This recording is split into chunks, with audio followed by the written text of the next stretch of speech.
So, very good morning, everyone, and welcome. This is our third of four teachings on dying as best one can. So, a very warm welcome to those who are here just now, and for those of you joining us later on YouTube, then good morning, good afternoon, good evening, wherever you are. Let's start straight away with an excellent motivation for these Dharma teachings. And so we turn our hearts and our thoughts in loving care to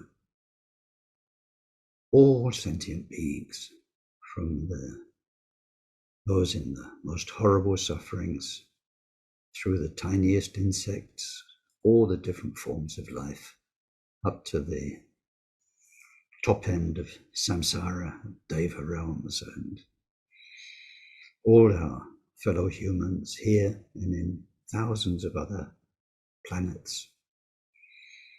So vast, but in particular, we try to carry with us through these teachings those who have been very present in this life. If you are doing now the journaling and going back and reviewing your life, then you'll see and appreciate these different people.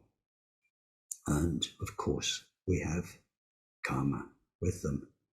And we have an opportunity in these teachings, but generally in this life, to resolve each thread of that karma. Many of those people are gone, some are dead, some are just elsewhere in different realities. But on our side, whatever karma we carry with them, whatever happened with them, whatever happened to us through them, however we changed, however our life became beautiful or horrible, we have a very necessary opportunity to work with that, to understand ourselves, and to release ourselves from the bonds of karma. In the Abhidharma texts, the words for karma are strong. They're all the prisoner words: bonds, shackles, handcuffs, chains. It's kind of oppressive, not nice words. So it's really not easy work, but it is very, very liberating work.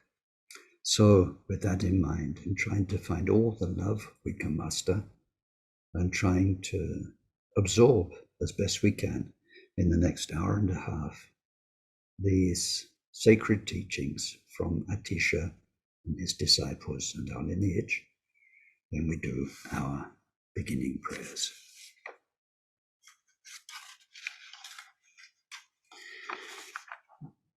We take refuge in the Buddha, in the Dharma, and in the community of most noble minds. From this moment on until we reach the very heart of enlightenment, through the practice of generosity and all six transcendent virtues, may we reach total awakening and every enlightened quality to be able to truly help sentient beings so lost in samsara. May each and every being be well, live long, be healthy, be well provided for, have good friends, find respect, live in places of peace and plenty. Most of all, may they practice Dharma. May they each create the causes for these good things to be their wealth in future lives.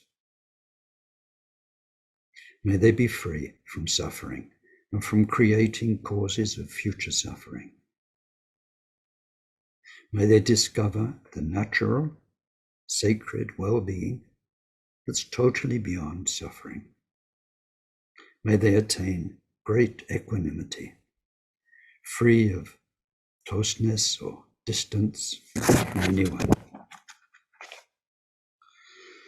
Deyata shamme shamavati shammata shaptru om kuri mara jite karota ke yorite jovati olayane bishudhane male malapa ye kukure kaka grasana om mukhi paramukhi amukhi shamdavani savagraha Bandhananene grihitva savamava pravadina vimukta marapasha savitva bhutamudra anudgatita savamare putsarita parishuddhe Bigashantu savamaratama.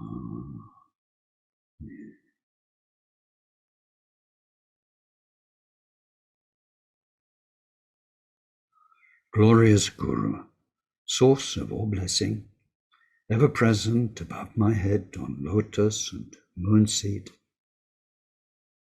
through your immense kindness, ever sustain me, that the accomplishments of body, speech, and mind flow from you, and we are one.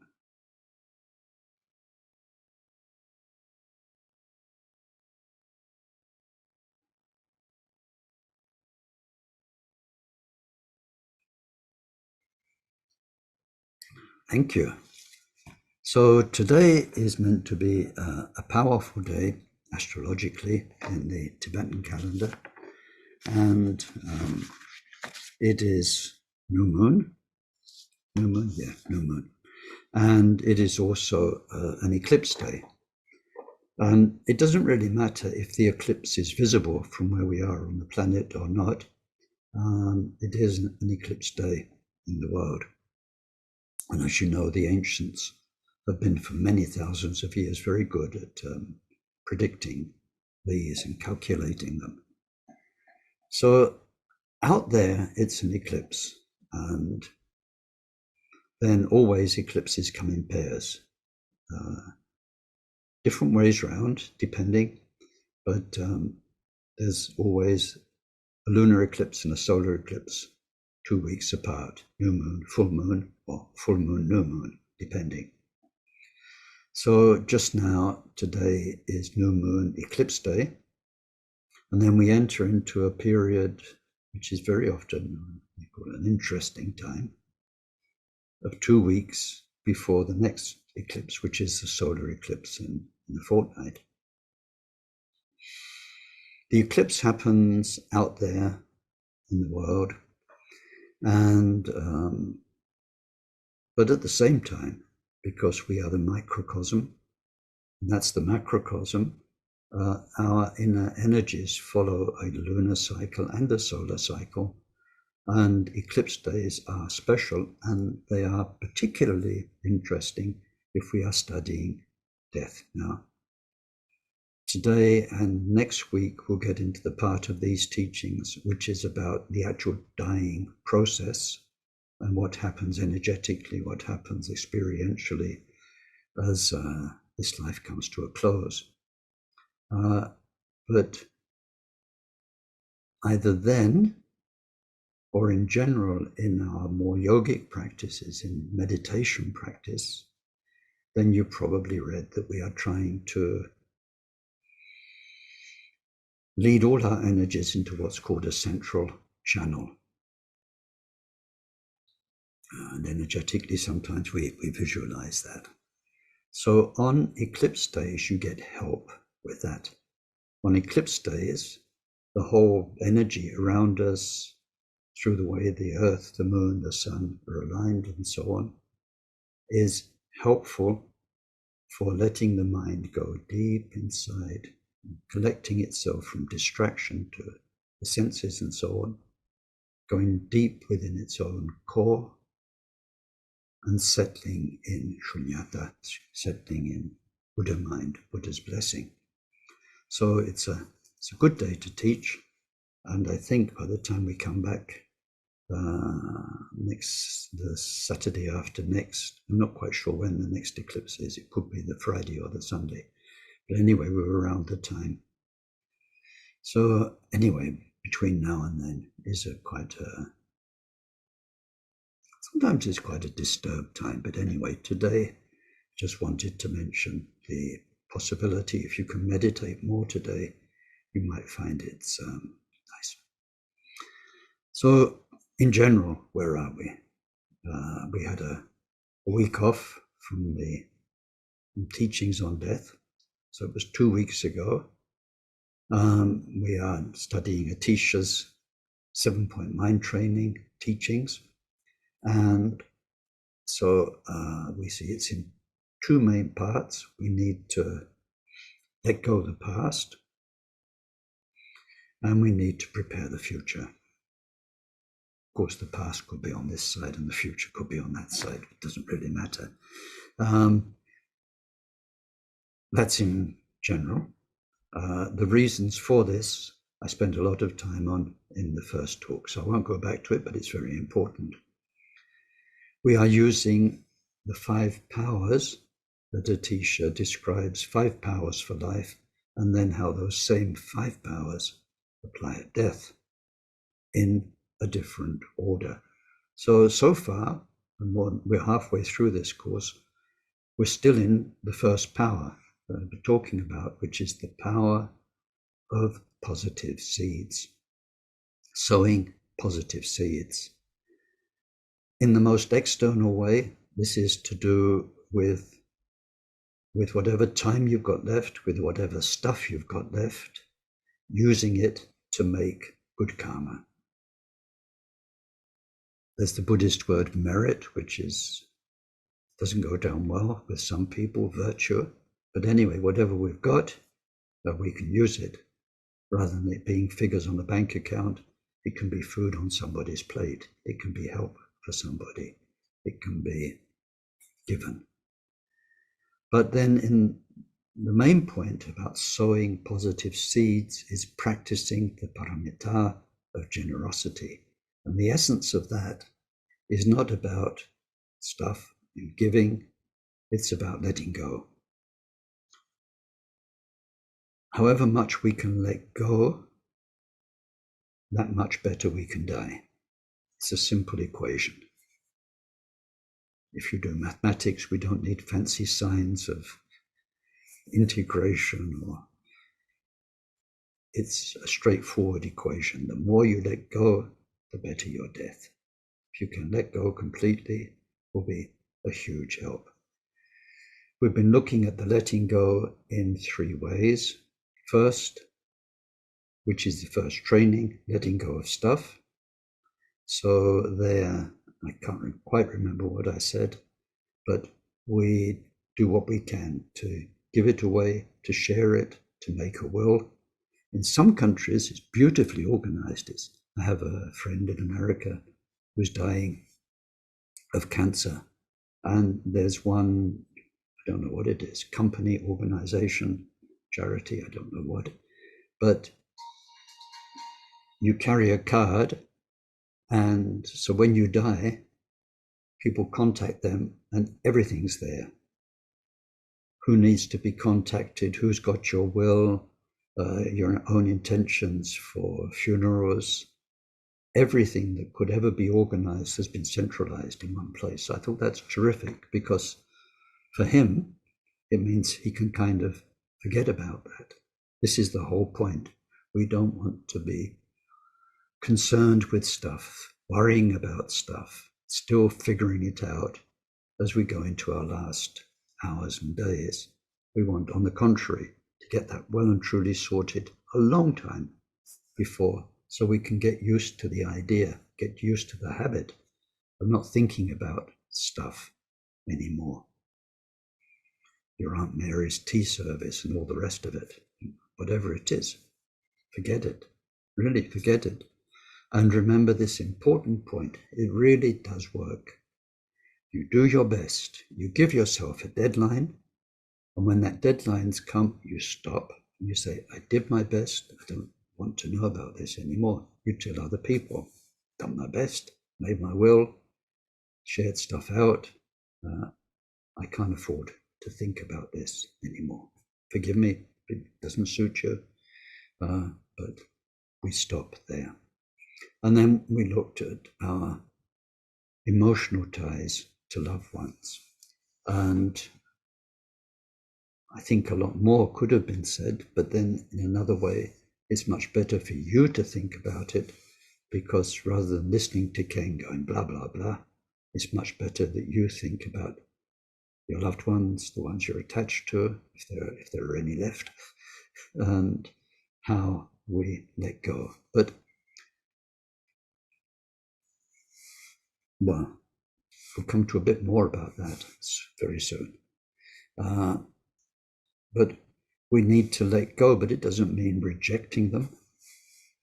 On the contrary, we need to let go our involvement. So that was also in the last two talks. And today we have a lot to do, so I just assume that those from before, such important things, the work has been done. And again, you do your best. No one can do more than their best.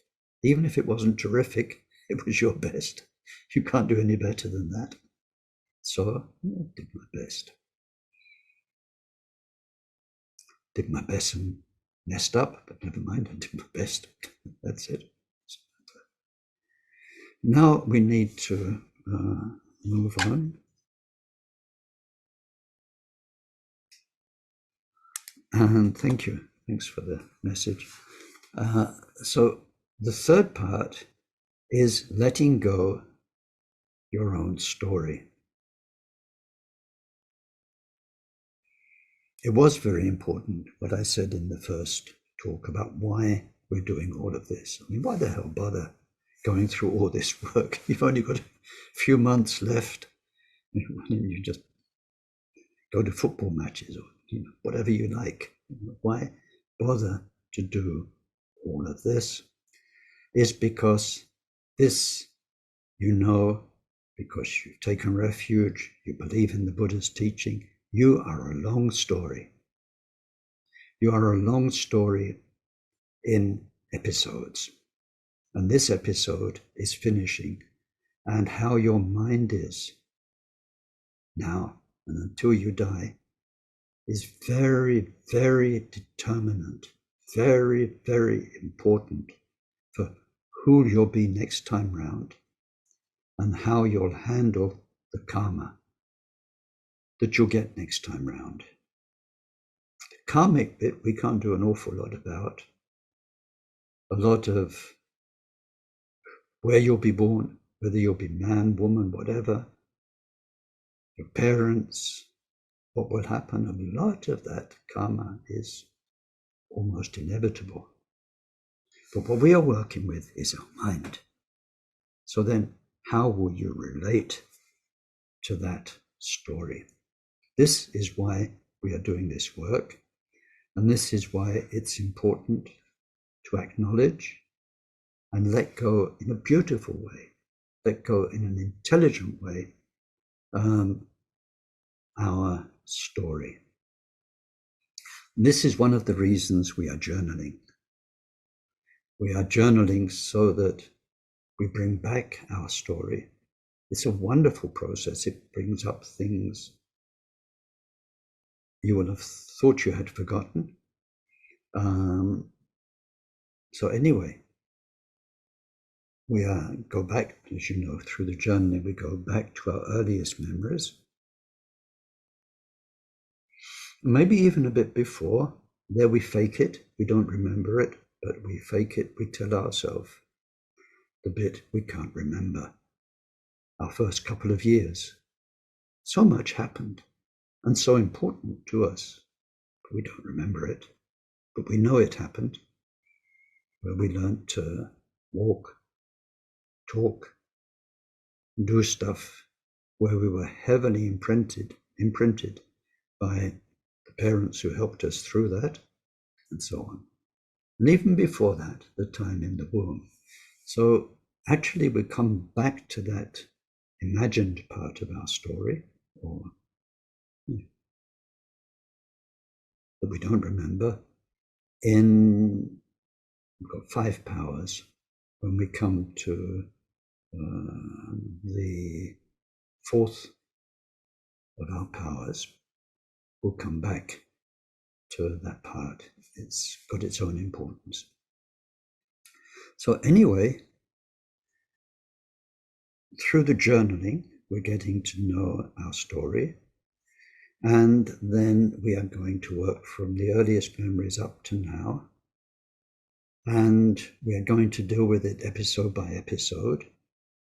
What we were journaling was what was impactful for us. Remember, it's not the outer story. We're not writing an autobiography. If you can do that, if you've got time. But that's for the public. It's the look good one or the interesting one. We're not concerned with that. It's what shaped us, what hurt us, what blessed us, what really made us who we are. This is why the imagined bit is important. So much happened in those early years and in pregnancy. Anyway, so we're going through it bit by bit, and we are being thankful for all the blessings. We're being thankful for the way we've been able to help others. We are asking forgiveness from those we hurt, and we are forgiving those who hurt us. This can be a big job. Again, we do our best. If some people have been very hurt, so very, very badly hurt, a hurt that goes all through their life. But we do our best to forgive. There's a big incentive. It's for our benefit. We've been carrying, if somebody hurt you, was cruel, you carried that all your life. It was bad enough that it happened. But then you carried it like a burden, like a weight, like a darkness, and it became part of you. Your identity. Because this word is so good in English. We identify with what happened. For the good things, for the bad things, we identify, and that makes our identity.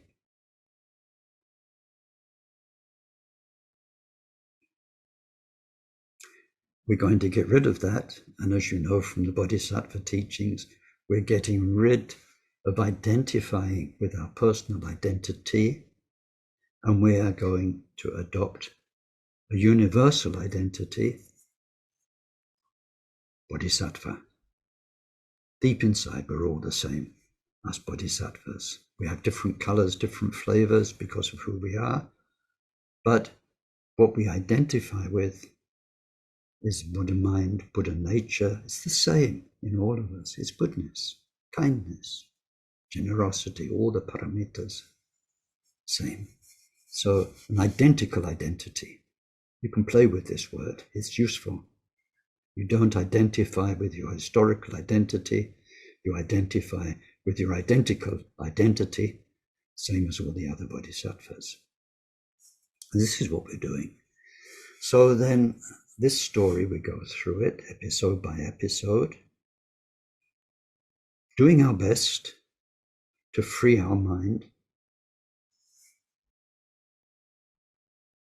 from the story. So let's, let me give you a couple of examples. You say, strong examples of a story. Once I was thinking about this section of the teachings, somebody popped into mind, don't ask me why, but a really, really nice guy who came to Samiling for many years, good friend to many people, a very authentic, genuine, kind person called Dennis. Dennis had been a policeman when he was working, but he was also a wrestler. and he'd been champion heavyweight wrestler in the UK, and he went 3 times to the Olympic Games representing the UK as a heavyweight wrestler. Made a bit of a name for himself because at the time the Japanese wrestlers were always the gold medal winners, and the famous Japanese star Dennis got him, held him down to the ground for however long it was. And so anyway, so he was an Olympic wrestler. He was also a Commonwealth Games medal winner. So of course, every day he was who he was every day, but that was kind of who he was. He was, that was his moment of glory, and it was, like you say, in worldly terms, it's a wonderful identity. I mean, it's a story you can tell, and it's a nice kind of, what can you say, CV identity to have. Another one, a bit more complicated. I had another friend who was quite a well-known TV actor in the UK. In some of the old things, he was in Z Cars, and then he was in a long-running TV soap, and I think I've forgotten the name of it. Emmerdale, I think, something called Emmerdale. And so anyway, he was a well-known actor. And he went to acting school with Sean Connery and so on. So his identity, his story was he could drop names like Sean Connery and so on, and then he himself was a household name. But he'd been in Emmerdale for so long that if you walked along the street with him, everyone would recognize him. They'd come over, they'd want an autograph. But not with his name, which was Norman, the actor. The character in Emmerdale, Frank, they'd say, "Oh, Frank," these walking in Glasgow with him, they crossed the road, and "Oh, Frank," and they'd be all kind of starry-eyed. They weren't seeing him at all. They were seeing the role that he played for years and years on TV. But nevertheless, he had an identity as an actor, an identity as characters. In fact, his real identity was quite interesting, and it's to do with Pune and ashrams and yoga and kindness, but nobody knew about that. But anyway. And then the point is, we've got our own story. Like with me, lots of people relate to me as a translator. I can never think of myself as a translator. It's true that my life's work has been putting very important translations into English for the first time, because that's what the 16th Karmapa instructed to do. But I know the world of translation internationally, not just Tibetan English. And I know what a really good translator is, how perfectly fluent they are in both languages. They have the idioms. It's a very special world. And I know that I'm not a good Tibetan translator. I did it because that needed doing. There's nobody else. But I could never think of myself as a good translator. I think of myself as a teacher, Dharma teacher. And even there, even though most of my life has been teaching theory, what's more important for me is meditation. So when I get the opportunity in the past to teach people meditation, I really feel, you say, that's who I am, meditation teacher. But of course, it's not how I'm known. But anyway, that's my story, and then all that time with Akon Rinpoche and so on. So this is what I've got to let go of. So what does let go mean? It doesn't mean denying it.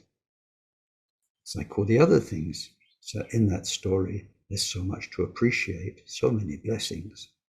Through Akon Rinpoche, I was thinking the other day of all the lamas that I've driven, let alone taking teachings for. You sit there kind of this close, sometimes for a long journey, to the Karmapa, the Taisitrupa, to Gyaltsab Rinpoche, to Jamgon Rinpoche, to legends like Tulku Chensi Rinpoche, Tulku Urgyen.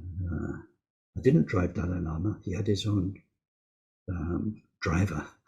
But then I've been how many, 12, 14 times I've worked with him, looked after his security, done things, and so on and so on. So all these blessings. So letting go doesn't mean acting as though they never happened, but it's just knowing, yes, it happened, but it's finished. That was this story. It's coming to an end. And inside, I am not that. That happened, that came, that went. I am who I am now.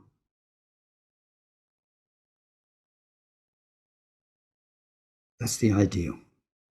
Of course, we have to work on this because deep inside, all of that identity is lurking. It's really lurking. It's hanging around. It's got very strong grips. But then that's only the outer aspect. As we journal, as we reflect, we're looking more at the inner aspect. Who we feel like. Now, the story that we're letting go of, bit by bit, but now we're looking at it more generally. What made us end up who we are today has, why we're letting go of it is because this word ego, which is a collective noun, is very much associated with that. And our liberation of our mind and our liberation in the dying, after death experiences is very much related to how much we can let go that story. So that story is not just Olympic wrestler, famous actor, respected translator, Dharma pundit with all the information. It's not just the positive things. It's the hurt as well. It's the damage. It's the sadness, the disappointments. And for some people, these are big things. It's the victim as well. And one of the unfortunate things about suffering in life, sadness, being hurt, is that it becomes our identity. People go through their life as victim. I had one friend who was deeply in love, deeply in love in her early 20s, and then got dumped. I think that's the word, dumped. It took almost 30 years of therapy, Dharma practice, to stop being the dumped, heartbroken person who'd lost what felt like the light in their life, the good time, the happiness. This was it. That was the time when, woo, it was how you wanted it to be. And then something smashed it, damaged it. And you identify with that. You carry that weight. It's a Beatles song, isn't it? Let's make this a bit lighter. Somewhere, I think it's on the White Album. Boy, you're gonna carry that weight a long time. Well, we're not. We're going to put that weight down. So we have different ways. If you are in Kagyu tradition, you're doing a mantra, you have Vajrasattva. Very, very skillful, special way of working powerfully with such memories, with such weights that we carry. But the point here is this identity. We have to rejoice in the good things, be so happy, share the blessing. We have to apologize for where we messed up. When I look back at my Dharma story, it could have been a lot better.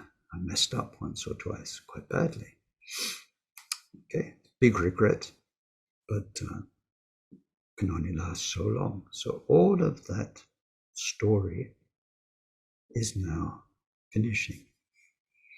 I was reading the other day about some actors, I forget who, but there was a picture of two of them on set, and it said they were just so different.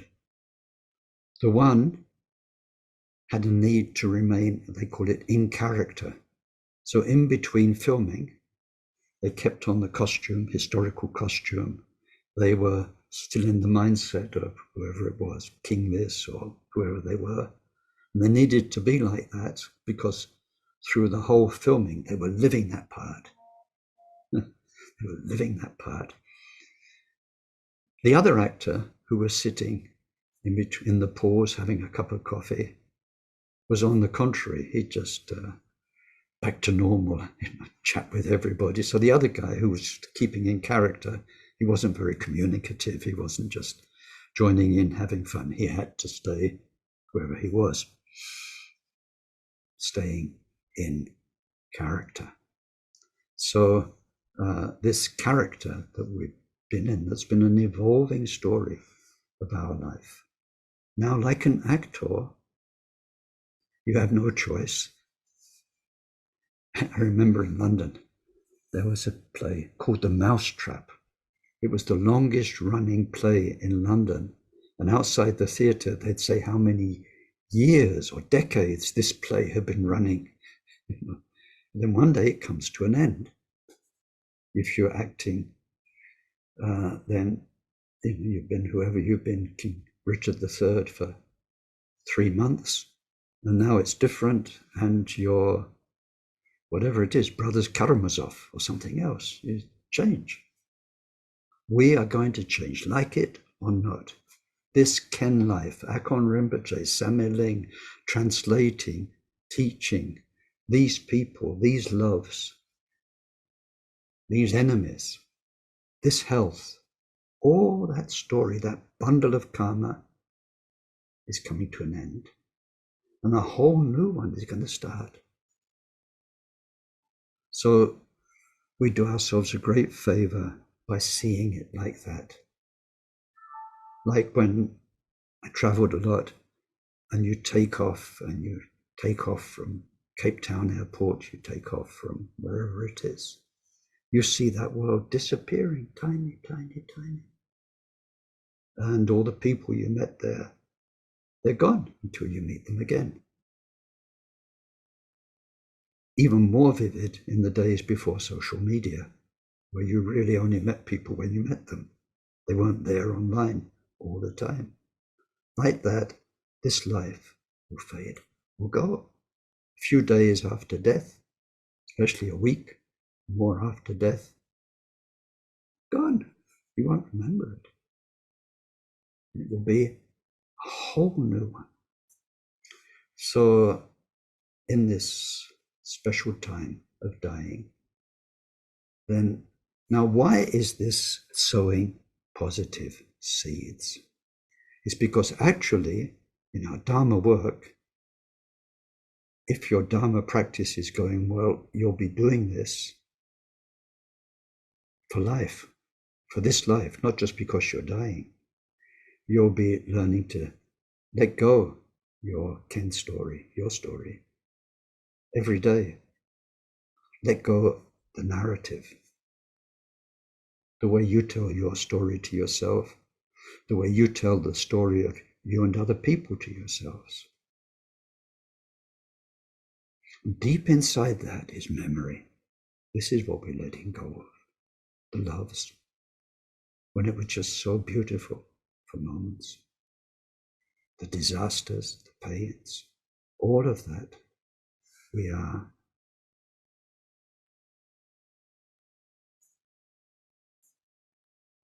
putting it in the recycling bin. You know, like all those Amazon boxes, and you have to cut them up and fold them flat and then put them in the recycling bin, put the lid down, and they're gone. Good Dharma people are doing this every day. Every day is a new day. Every day the people you meet, they're new people. You don't see them through conditioned eyes and all the projections that we've learned to make. And we don't see ourselves through this conditioned identity. There's a lot of work to be done there. So now, because I'm looking at the clock and time's rushing on, let's say for the moment we've finished power number 1, sowing positive seeds. Now, actually, I sent out a support document for this course. Sometimes the support documents just are bits and pieces that are helpful for the course. This one's different. It's really been worked on. It's been worked on as a standalone written instruction for dying as best one can. So there's probably more information, good examples in that than in my talk. This talk is to help bring that to life. But please treasure that document, because what I've missed out in the talk or what I've not said, you'll find in there. So now power number 2 at the time of death is called the power of aspiration. And so if you know anything about mind training, 7-point mind training, before we go on to that, one more thing about sowing positive seeds. With all 5 powers, on a level of meditation, we are applying Tonglen. So as we're letting go of stuff, we are thinking of all the people who are having trouble letting go of stuff. We try and take their difficulty, their suffering as black smoke. We give them the white light, which makes it easier, shows them the intelligence of doing it, and so on. We're helping them. When we are having our conversations with the loved ones and trying to make them feel good, trying to set a very good example of dying for them and so on, when we're doing all of this according to Buddha's instructions, then we're doing the same. We're thinking of those who are having such a hard time, emotionally in themselves, practically with their children, with their brothers, sisters, partners. And we want to take the suffering and help all of those hundreds, thousands dying just now, going through this. I forget, I looked up once how many people in this world die every day. It's a lot. So we are there for them in this moment. And that's the ones actually dying today, those in the dying process, many, many more. And then letting go one's story. Again, we do Tonglen. Now, the second power of aspiration is one of 2 powers to do with looking towards the future. This one is long-term. We are not just looking at what's going to happen soon, death experiences, bardo between lives, and so on. We're looking at the whole picture, our bodhisattva journey. Life after life after life. And we want it to be better and better, and more wonderful, and however we can.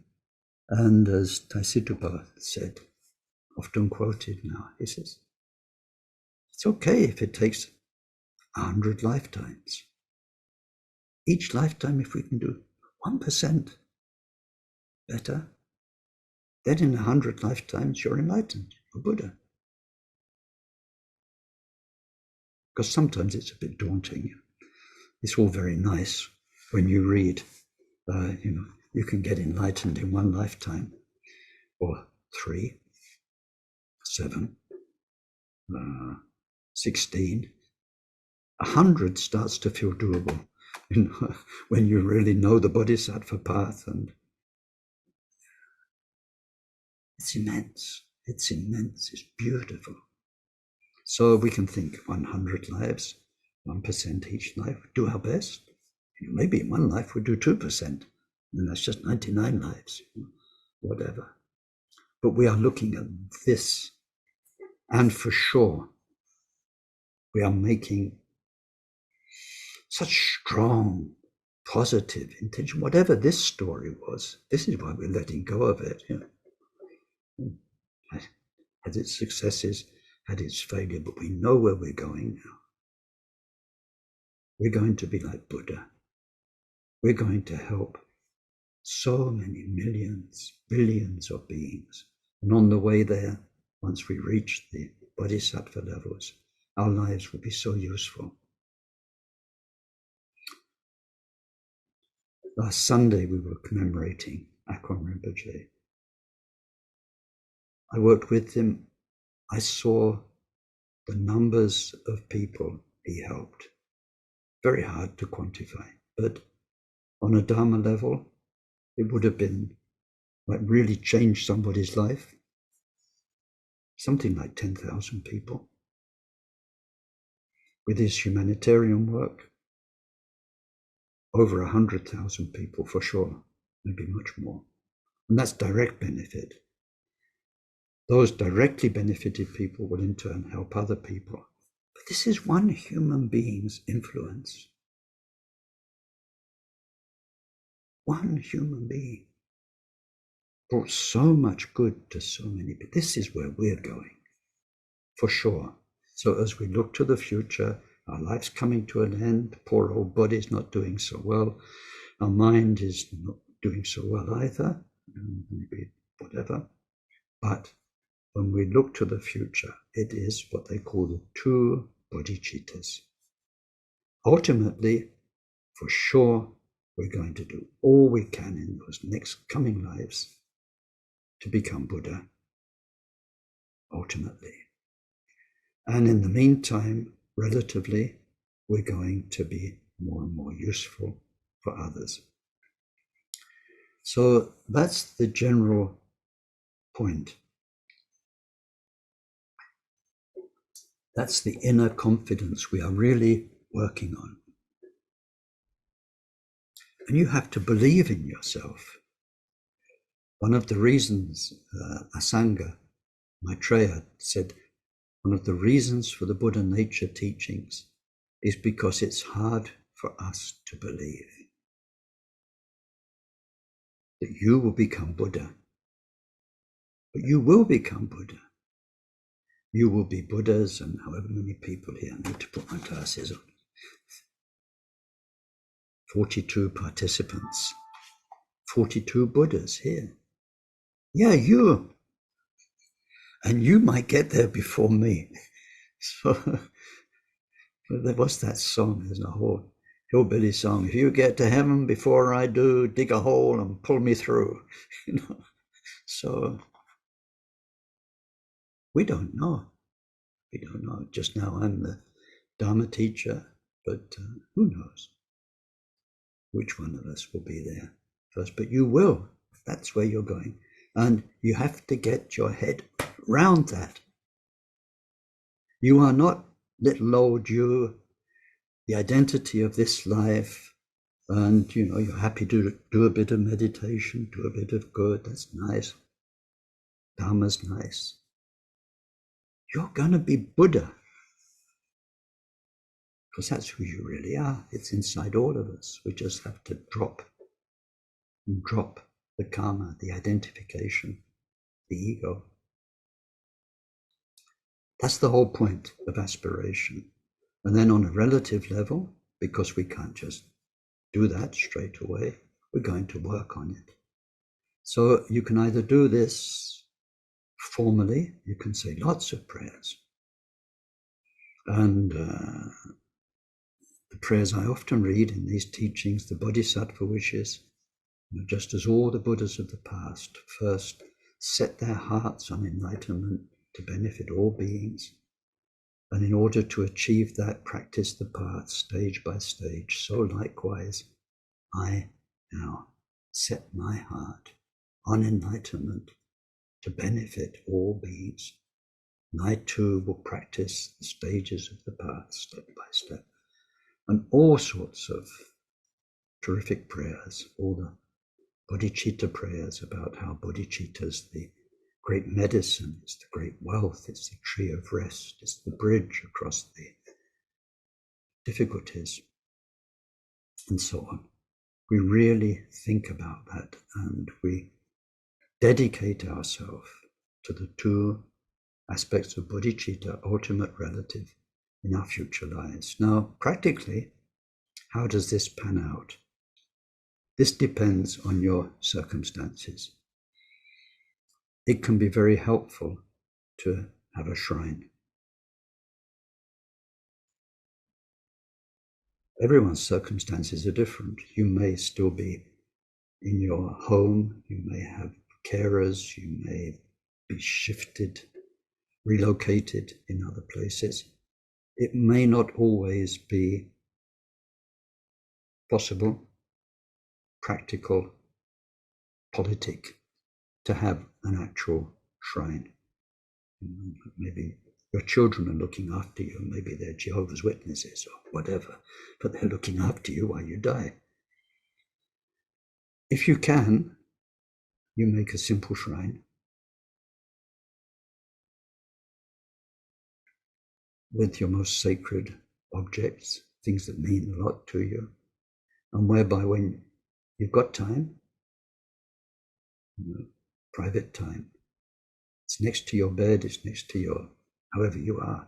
If you're not in bed yet, your favorite big armchair where you can spend a lot of time snoozing, but it's next to it so that it's kind of there as a reminder. And we address our prayers, and the shrine is like, this is really where Buddha lives, is where your Guru's blessing is. And we promise them again and again. We promise ourselves again and again to become Buddha, to really help other beings, and to practice the path. And in those prayers it says, today I'm born in the family of Buddhas. Today I've become a child of the Buddhas. This is my real family. I will do nothing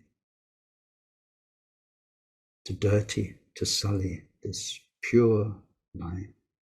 I mean, our world is so disgustingly corrupt. You look at the news, you look at what goes on, you look at there is so much that is glaciers on steroids, There's so much greed, there's so much anger, there's so much desire, lust, everything is there. Dharma is pure. Dharma is the pure message of love and peace and care, kindness. So we promised to do nothing to injure, to damage, to dirty, to sully this line. And on the contrary, in our future lives, we'll do everything we can, everything that's needed to become enlightened. So if you can have a shrine, good, but if not, then we have our mental place of peace, our mental shrine. If you're doing the Mundro, for instance, we make this beautiful, pure place. So nice. It's got all that springy grass and beautiful forests and birds singing beautifully in the water that smells good. And there's our refuge tree. And in there's our own Guru and Guru's Gurus and all the Bodhisattvas, Buddhas, Yidams. Such a wonderful place to be. We can have a mental shrine and a physical shrine. But anyway, a shrine is helpful, a focus. Especially, as time goes by, as you're medicated, as things fall apart, it might not be so easy to focus. So if you've had the same shrine next to your bed or your armchair all the time, it can become a great source of comfort as you're kind of fading. And the inner shrine is the best one, if you can be more and more time there, and just whatever's happening materially around you, your body, we have to honor it, do what we need to do. But really we are joining more and more with the inner shrine. This will be so helpful when the time of death comes and immediately afterwards. nowhere else to go. You're there already. It's not like Poa, where you're here, you're you, and somewhere up there, there's a pure land. Press the button. Will you make it or not? Like these Chinese and Indian rockets, will they land? Won't they land? Will it work? Won't it work? If you're already in your inner refuge, that's where your heart is. There's nowhere else to go when you die. One special aspect of this, if you practice Mahamudra, and you know about your heart chakra and heart center and your guru there, or if you do the Tonglen practice, then you know about your heart center as the home of Buddha, then the more time we can spend in there, there'll be nowhere else to go. It will be the best death possible. So this second power is power of aspiration, the long-term future. And again, we do Tonglen. We do Tonglen for all those other people coming to the end of their lives and who are lost, who are identifying and so on, and who don't have this long-term vision. And especially for our fellow Buddhists. Here, if we're doing Tonglen, then we're thinking of people who have some Dharma, but maybe who are having difficulty to apply their Dharma. Maybe they are doubting. Maybe they don't feel strong enough, capable enough. We give them strength in our mind with the white light that we breathe out. So there's that. Now, the third power, as you can see, we're accelerating. And so some of this we'll come back to next week, but we must finish. Now, this is a funny word. In fact, I was talking about it over breakfast with Katia. In English, it's the right word. In French, it's not the right word because it's changed. Funny word. Ready for it? Third power is the power of repudiation. Now, repudiation in French is very Christian or Islamic term, and it's all to do with the way husbands can get rid of their wives. So it's not a very fortunate association. It's mainly, that's its first meaning. In English, it means when you refuse to accept something, and in particular, when you refuse to believe that something is the truth. You repudiated it. No, definitely not. My mother-in-law used to do that. A bit like a metronome. No, not that. So, we're looking now, after the journaling, after going through your life, step by step, forgiving, thinking, and so on, being forgiven. And then after having looked at the whole picture of the identity that you've developed now, that you carry through all of that story that shaped it, now we're going to look at the whole story in the light of power number 2, which is our aspiration to become Buddha. We're going to be very honest. So what's it about? What's it about? Well, at least the first part of our 5 stages of the path to Buddhahood, first 1 or 2 of those 5, is ego goes, self-centeredness goes, and we become servants of everybody. Altruism. Egotism, altruism. They are opposites. Egotism is me first. And if you're a good ego, which we need to become through Dharma, it's me, but there's good seconds. help this one a bit, and I'm a good me because I help him, I help her, I help those. But ego is going and will go completely. And then being part of everyone and everything. First, it means you are a servant, but even then, servant's a form of ego. It's okay, it's a good form of ego, it's part of our promise. The second power, the aspiration, just as all the Buddhas of the past practiced stage by stage. They didn't just pop, become Buddha. The ego gets less and less, step by step. The feeling part of everybody, caring for everybody, gets more and more. So of course there's an overlap. You need to have, and Taisittupa describes this very beautifully.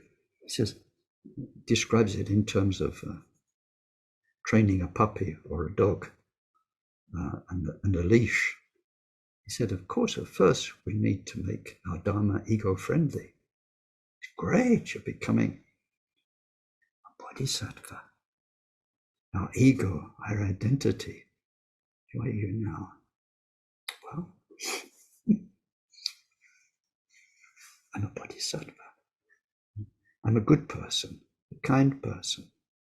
My life is devoted to Dharma. I'm doing this practice and so on. It's fine. That's good. It's one of the stages of the path. We can't get rid of ego overnight. We can't become perfect bodhisattva, nothing but care for others overnight. So we first make our bodhisattva journey ego-friendly, and then very naturally the ego gets less and less. And this real feeling of being part of everybody becomes more and more. So this third power of repudiation is looking back over all this life and seeing what spoiled my bodhisattva journey. What got in the way? Self-centeredness, ego, exploiting others for your own ends, emotionally, materially. Life was there to nourish this thing. People were there for your benefit. That's how we use each other. And that got in the way of service. And we need to be absolutely clear about this. Ego, self-centeredness is the problem in the long term.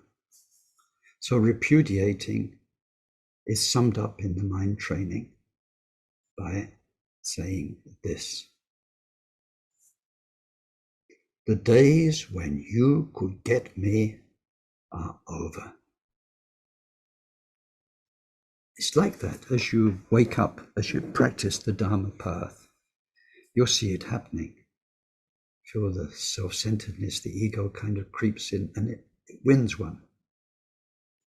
It's like when you're on a diet and you don't eat the croissants and the petit pain au chocolat because you're not in your diet. But then some days you just go past the baker's shop and the smell is so good.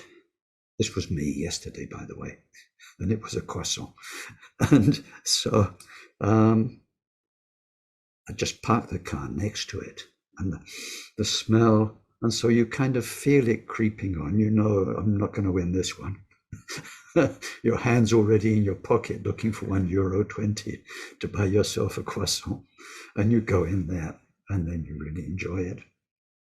But then, you know, it won. And then there'll be another 5-6 days where I'll walk past the shop and I won't have one. Okay. The diet one. It's like this. So when we look back at our life, where our bodhisattva intention from past lives, which got us to Dharma in this life, brought us so many blessings, but then what held it back? What limited it? What for some people meant that we lived 30, 40, 50 years before even meeting Dharma. it was self-interest, because we were plunged into our karma. What karma brought us in terms of people, life, body, health, richness, poverty, and so on. We got deeply involved in that, identifying with it. So repudiation is finished. Enough? Not next time round. No, no way. Now, I had an experience when I wasn't a student anymore, but I was about 20. I was living in Notting Hill in London.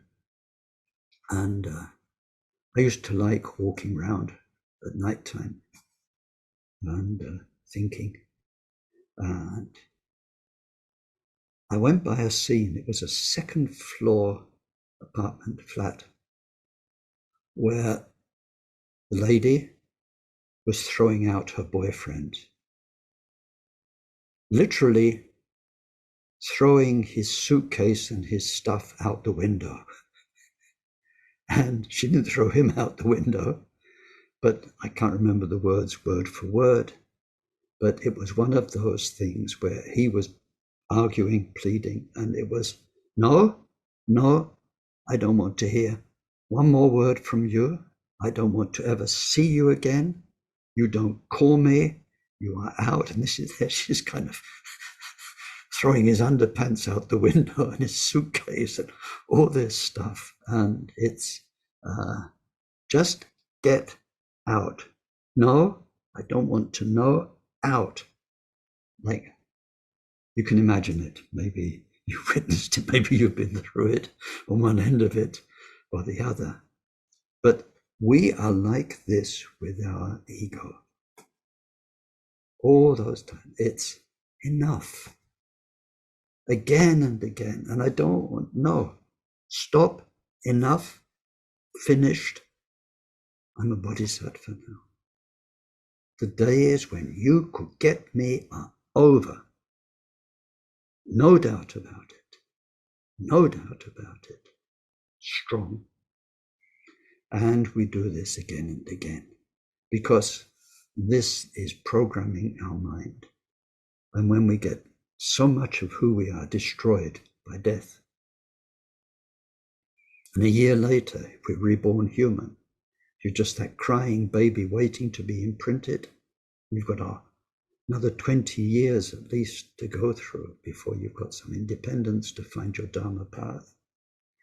You're making a strong imprint so that as your hormones start working and life starts working, and whatever life will be in that future, and what is success, what is worldly feel good, something deep inside will say, no.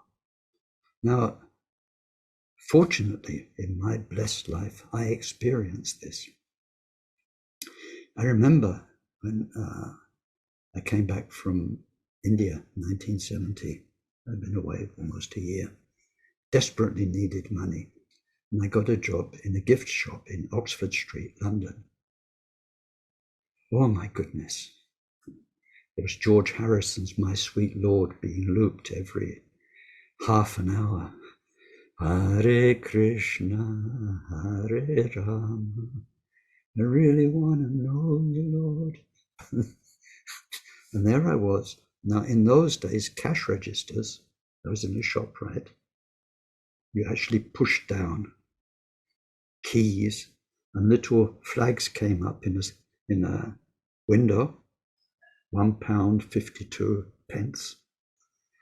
And there was one key that was no sale. That if you needed to open the cash drawer, but you weren't registering a sale, you pressed no sale, and this thing would pop up, no sale. It really struck me. And as I was going through life, with all the pulls, it kept thinking, no sale, don't want this, no.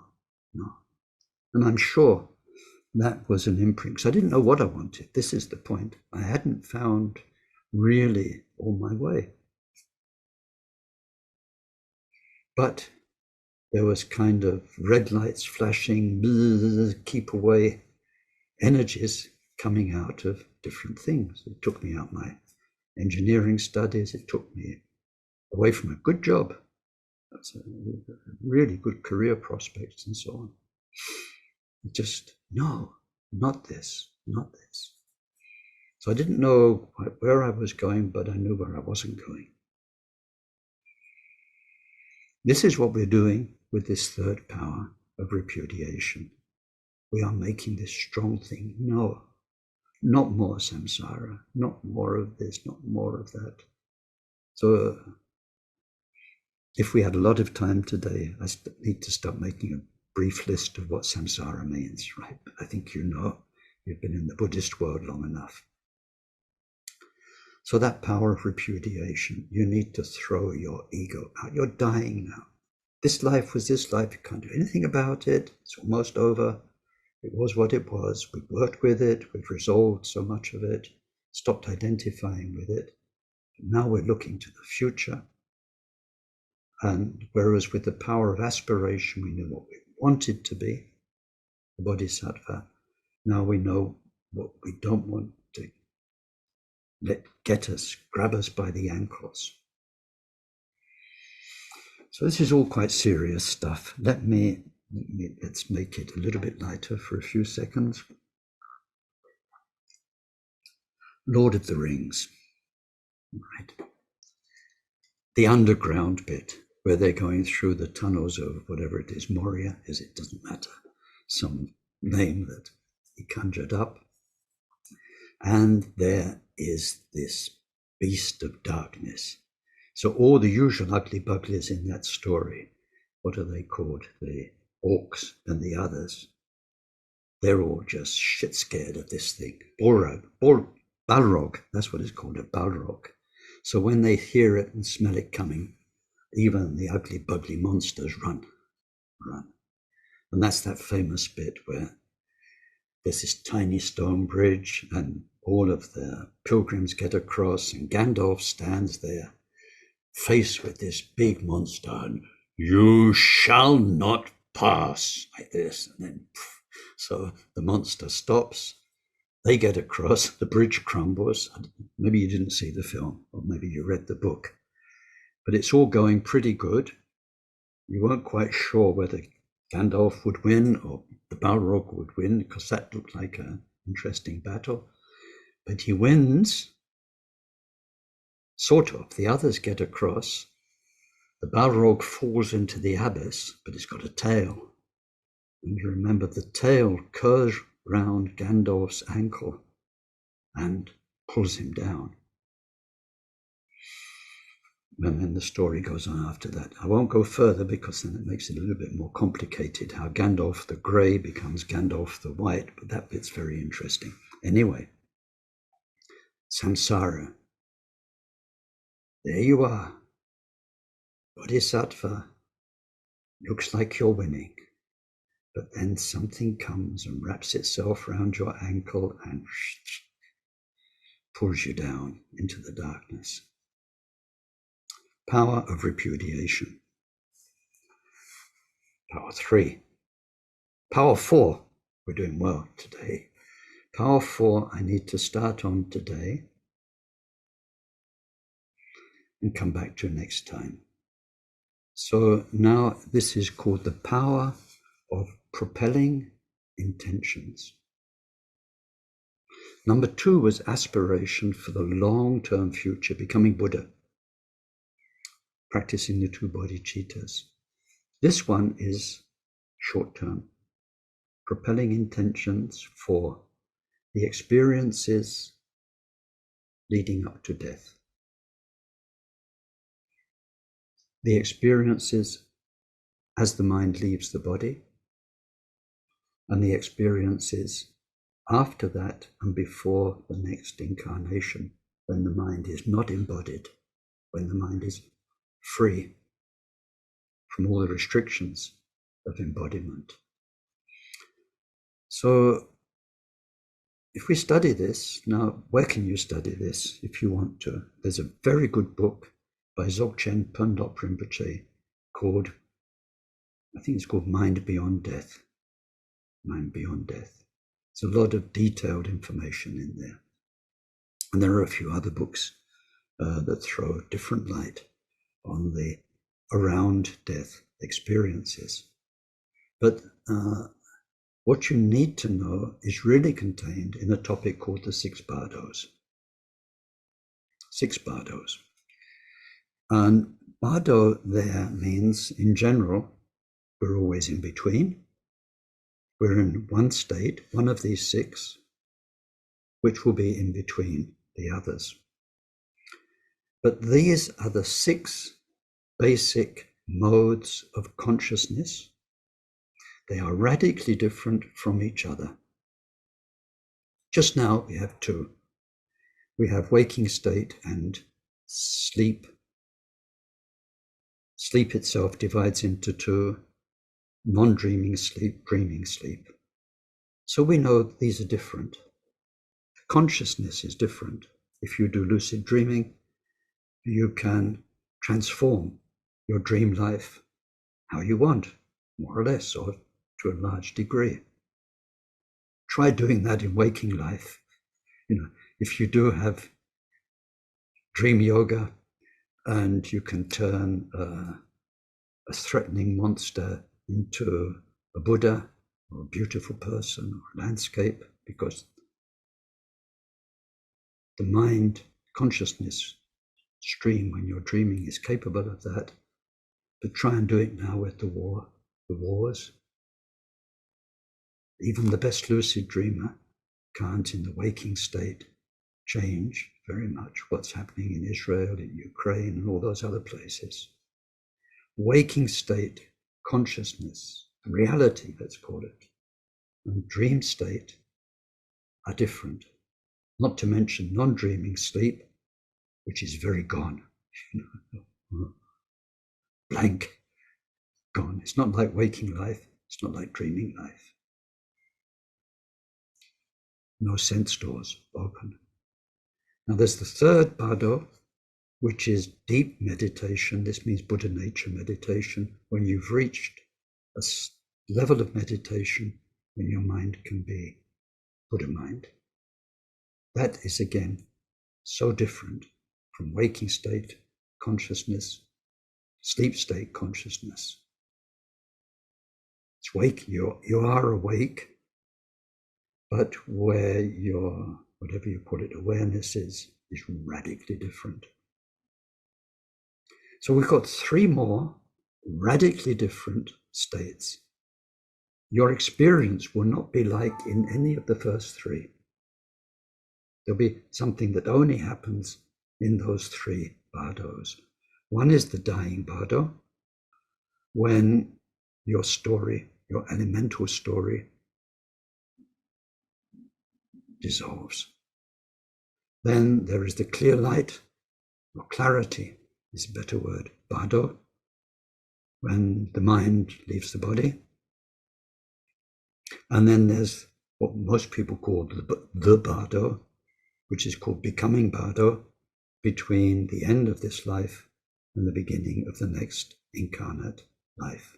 So we're looking with these propelling intentions about how we are programming our mind as best we can to face these three bardos. So we start today, we already started, by understanding there are six bardos. The first one is called the dying bardo. It's very interesting. I said earlier on in this talk about being in the womb and the early years. So when we study the theory of Tantric Buddhism, of Vajrayana, through texts like the Come-up as Profound Inner Meaning and so on, we see how from the time of conception, your consciousness stream becomes locked in your body, but your body is just one cell, two cells. You can't see, hear, smell, taste, touch. They depend on having all this stuff, eyes and ears and their tongue, nose, none of that's developed. Nerves, you don't have nerve endings. to feel. It's an amazing time. Your consciousness linked to one cell inside your mother's womb. And then bit by bit it develops. So that's the whole story. But the Tantras tell us how it develops and how, as your body starts to manifest and the senses and the nerves, the different sensations you'll have until you are born. And then from there up until about 20 years old, how various parts of you, dependent on your body, because mind and body are inseparable, come into being. Like these days, we know the prefrontal cortex doesn't really kick in until you're about 20. That's why teenagers are so irresponsible, especially the boys, because their prefrontal cortex, which is to do with reason and responsibility, just isn't fully developed. So it's a long story, but the point is, and then from the age of 20 onwards, it starts falling apart. It says, it's described in terms of subtle channels, which we build up about 72,000 energy channels by the time we're 20, then bit by bit. It's a question of gradually rotting.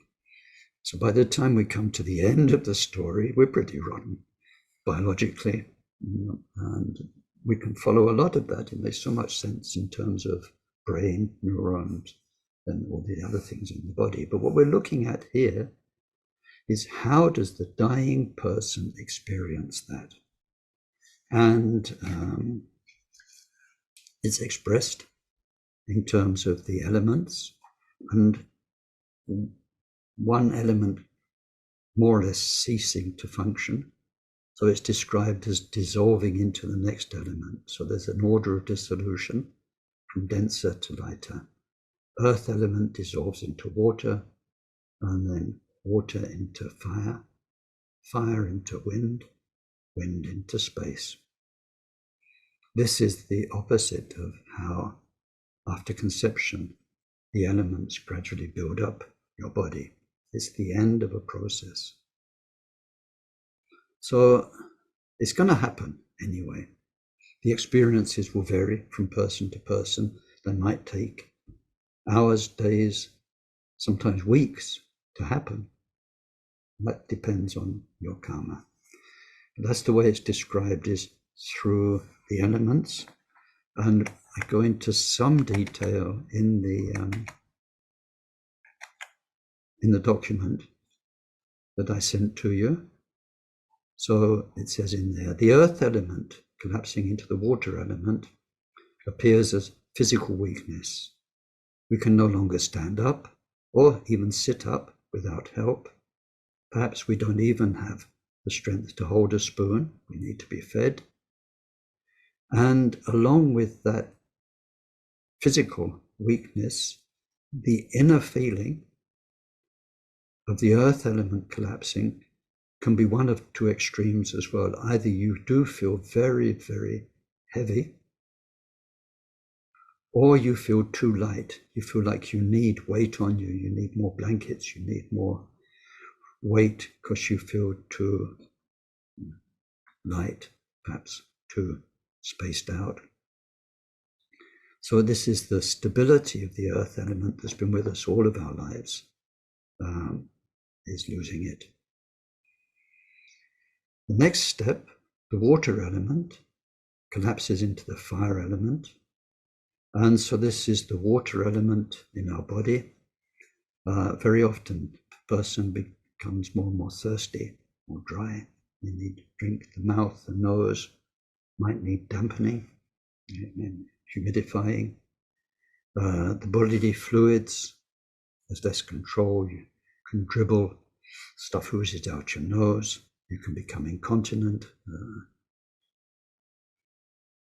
And on an inner level, there may be a feeling or hallucinations of water, being immersed in water.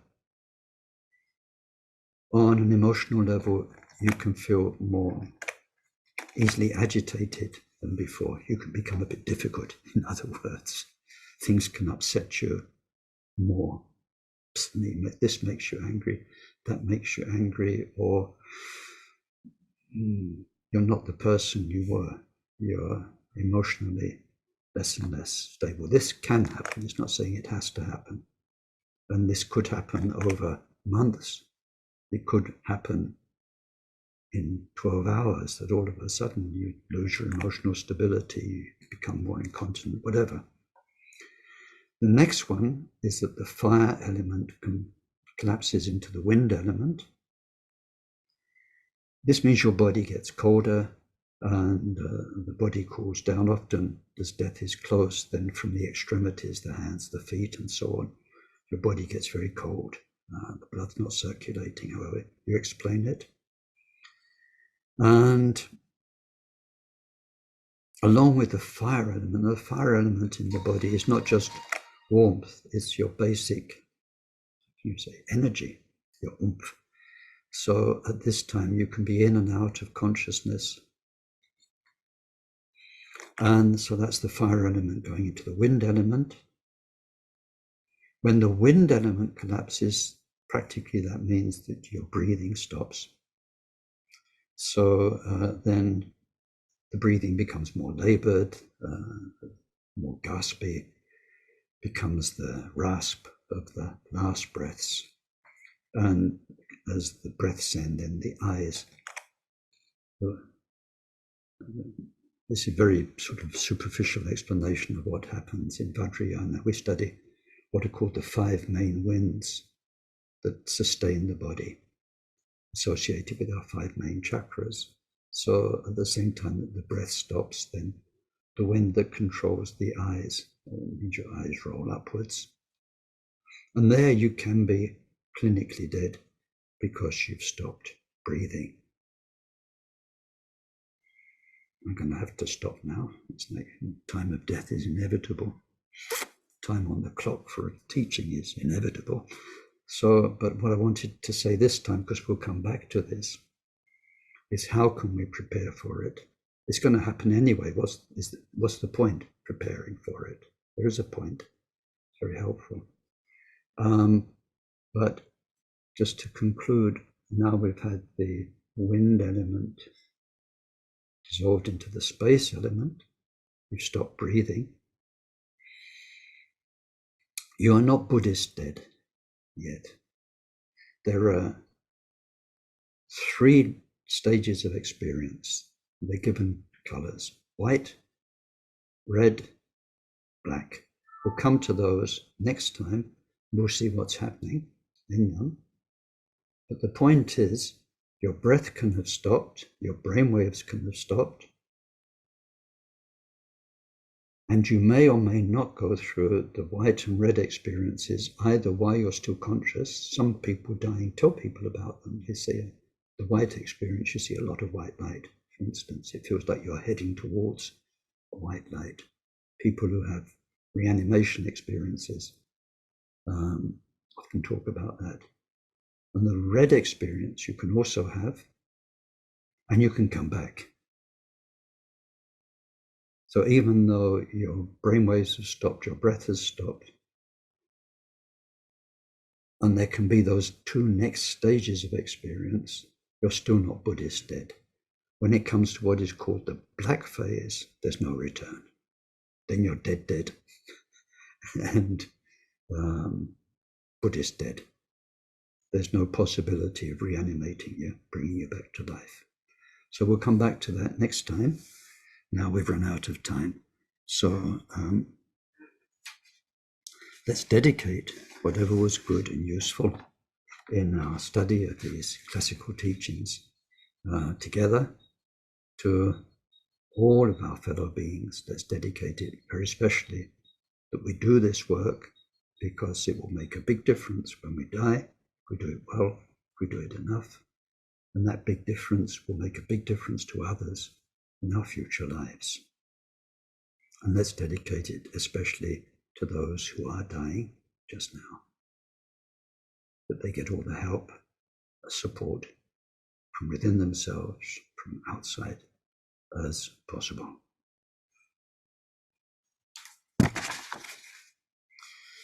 May whatever virtue was created by this session contribute to the state of omniscience being attained. By the main enemy, our mind's defilements, being completely defeated. Through that, may each and every sentient being become freed from the ocean of existence, troubled by the waves of rebirth, aging, sickness, and death. May this precious bodhicitta arise in those in whom it's not arisen. May its development know no setbacks, and may it increase ever more and more. Through this virtue, may we quickly achieve Mahamudra and establish every single sentient being in that same accomplishment.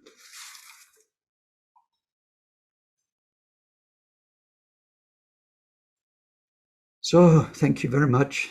And now it's time for comment, discussion, questions.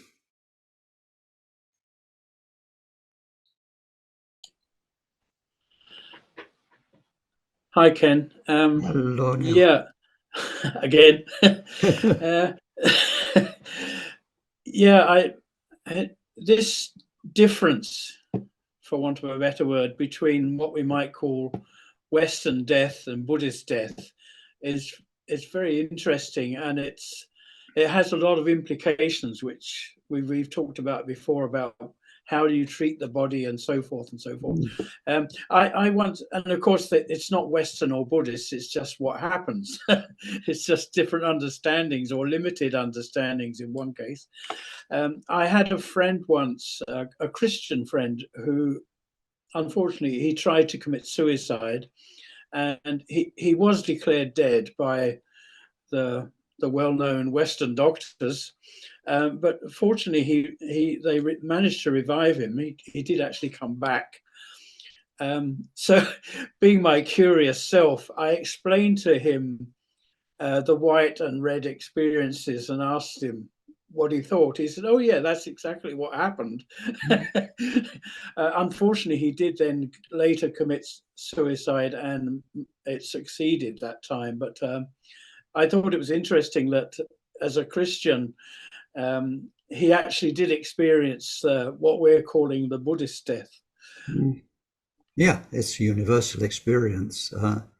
It happens to most people after clinical death, so they can't tell us about it. But now there are more accounts of people who were clinically dead for a while but revived. Then the first one, the white one, is like heading towards a white light in the tunnel and feeling really, really good and not wanting to come back. That is told by quite a few people. Yeah, I always assumed that this common experience of moving along a tunnel towards a white light is actually how they're experiencing the white drop coming down Right, towards them. Yeah. They're just seeing it, experiencing it in reverse. Yeah, that's it. Your consciousness is centered in your heart center. There is this primal white energy that, from conception, that is gradually collapsing into the. So from this point of view, it's getting closer and closer. It feels like traveling up towards it, but in fact, it's coming down. And then the next one will be the red experience, which is in the sacral center. That's rising up. And when the two meet, then that's the black experience finished. So, but that's for next week. We'll look at that next week. Yes, Beverly, yeah. Well, my father sort of was declared dead on the operating table while having heart surgery. He was Buddhist, and he did say at one point everything went completely black, but he came back, and he came back with all his fear of death completely gone. And he was totally peaceful for another 3, 4, 5 years. Wow, yeah. And actually, when he passed over, a medium came to me. I wasn't pursuing a medium mystic person just came to me and said, "Your father says you'll get the joke. He's happy. He's fine. All is good. It's all good. You know what happened." But he just said all his fear went completely. So it was very like a big teaching somehow. Wonderful. Yeah. Thank you. What we'll see next week is that what happens. Yeah. Alex, carry on. Carry on. Yes, sorry, were you about to say something? Yeah, about the what we'll see next week. So there's no point developing it a lot now. But if we split our what we usually call the mind poisons into 3 groups: desire group, aversion group, and ignorance group, then what happens with the white and the red and the black is that each time one of those groups shuts up, now it's not gone for good. It comes back in the next life, it comes back in the bardo, but at the time of clinical death, it actually stops, which means the first one, the white light, all the anger, resent, aggression, irritation that we carry all the time because we carry a potential for those things that can be triggered. It's part of our biology. It stops. The relief is just amazing. Just amazing. There's no more anger left in you. There's no more possibility of irritation, of that kind of conflict with something. It's all gone. So it's a feeling of enormous peace. So we'll look at that next time. Alex, what were you going to say?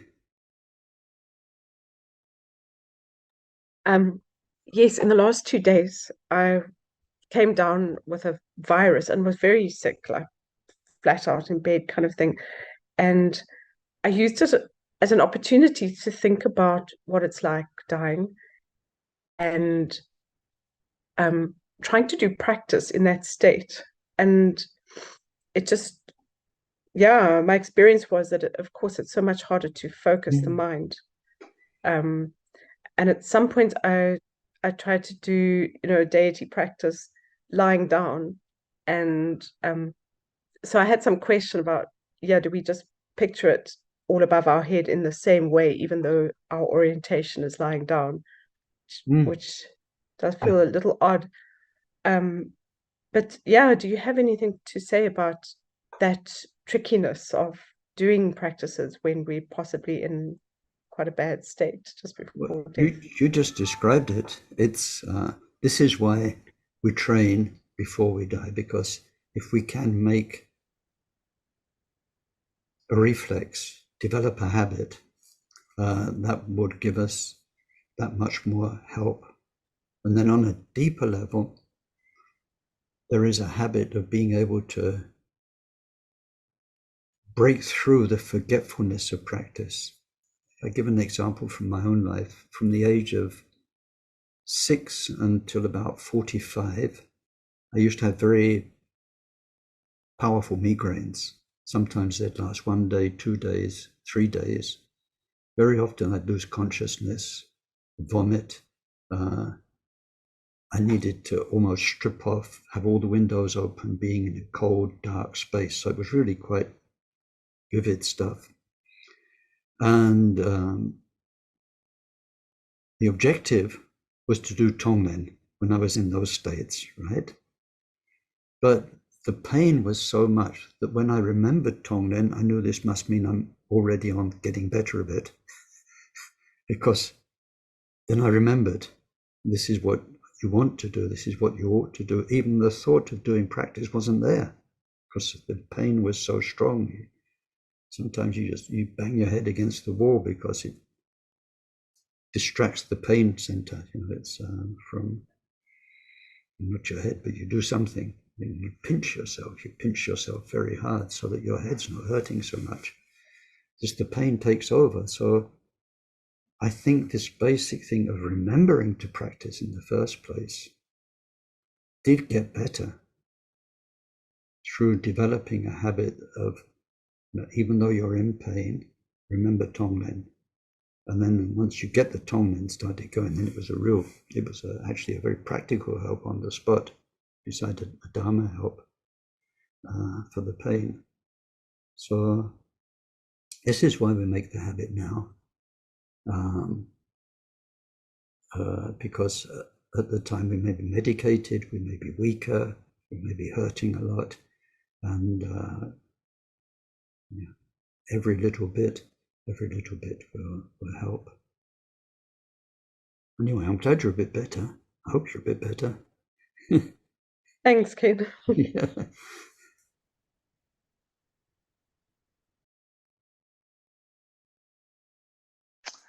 Hi, Ken. Hi, Paul. Can I just share again? I shared this before. I had a stroke 10 years ago, an aneurysm, bleed in the back of my brain, and I almost died in the back of the ambulance. And I can remember a great body of water. This was my experience, and I was merging with the water. And then I woke up after 3 days in a coma. I had some symbolic dreams involving cherry trees, blossoms falling, the whole experience of the fall of grace, death, darkness. Then a kink of light and a wee shoot came out of the ground, but it was a new cherry tree. And then they come back. It's very powerful, and it's something that goes round in my head every day, you know, the symbology, and why did they come back, you know. Were you already a Buddhist at the time? No, but a year later, I went to Whole Island.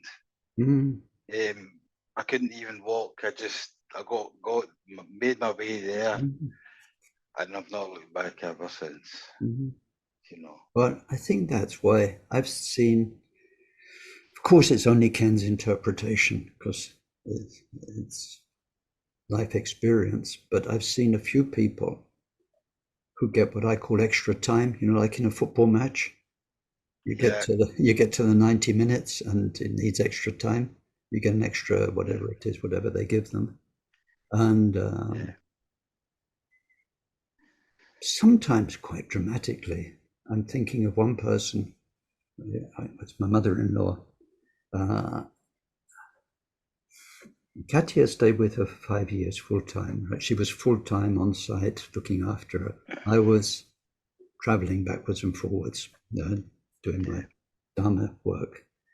At the time, I was very much into astrology. And her mother's astrology was just amazing because I could program my visits away in the good times and plan to be back for the difficult times. And it nearly always worked. Yeah. And in the astrology, after 3 years from what made her dependent on us, it looked like over those 3 years, she gradually fade. And then in the third year, exit. And it looked like that. Her body, she lost a lot of her bodily functions. Her body became like wood. She was so stiff, she needed moving. She didn't have the flexibility. Her mind was going. She not just the memory, but she was more and more confused. She wanted to die at home. And so we talked about it with the doctors, and they said, do you know what you're undertaking? They said, given her condition, she will actually choke to death on her own saliva, which will build up are you ready to do that? And we talked about it in the years before with her, and we thought we'd give it a try. Yeah. And so then the time came when it looked like a very natural end. We were sitting on either side of her in the bed, holding her up. She was choking on her own saliva. And then Katya was exhausted. She went to sleep in the next room, and I was sitting there. Then there was an amazing peace in the room. Yeah. Felt the come up as presence. And she didn't die. Not only that, the next day, day after, the old person came back. Her body wasn't stiff like wood. She got more flexibility. She could get out of the bed. She had 2 more years. And in those 2 years, the mind work she did was beautiful. Beautiful. So when she did actually die, she was really at peace with herself and her whole life story. And I should have said this earlier for our teachings. The point of letting go of the ego is to be at repudiation, all of that is to be at peace with yourself. And she really did that. So for me, that was 2 years extra time. And I would say for you that in past lives, whatever prayers you've made, whatever good wishes you've made, this power of intention, aspiration, they came and that gave you this extra time. And it's wonderful. It's wonderful. It is wonderful. It is wonderful. I'm very grateful for it. I'm still working it out. But thanks for sharing your story with us, Ken. Mm-hmm.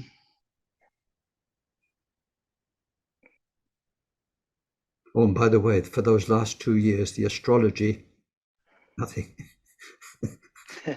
Didn't work at all. Not one bit. No. Not one bit. Out of the equation. Well, hi, Ken. Oh, hi, Myron. Yeah. I only died once in this life. I think there was a song about you died twice or something. James Bond, you only died twice, but I only died once in this life. And I didn't get the white or the red. For some reason, I went right into this like psychic thing of telling my children that everything was going to be okay and blah, blah, blah. And then they brought me back to life again. So I never did get any of the classical. So it maybe goes really fast. Yeah. When I was a beginning Buddhist, Kala Rinpoche, the old Kala Rinpoche, was giving a talk about the bardos and the 49 days. And I'm just making a joke to my friend. Is that one of them regular 24-hour days, or is that one of them biblical days? Gives me an elbow. It's a really good question. Yeah. Because so lamas answer it differently. Some say definitely 24 of our days, like so in 49 days time. Others say no. Kala Rinpoche said it was 1 day is as long as you can meditate. And then so some people one day is going to be a split second. They never meditate. It could go pretty quick. Yeah. But for the living, pretty long as well. Yeah, or maybe it doesn't even go. Who knows what happens to these lamas? They come back as a tulku, and it's amazing. So, a few times I've noticed these like kind of matrix things where, like, I'm going to get in a car accident and everything slows down, and you can move really, really slow while everything is like crashing.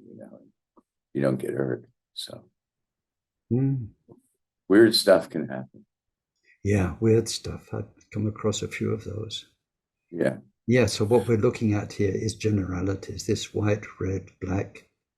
I mean, it kind of happens, but it doesn't always happen. The same experience for everyone. It can be in split seconds. It can be longish. Buddhist Right masters. from the red experience, there are records of people who have them before the clinical death. So they're actually able to tell people by their bedside what they're going through, the white and the red.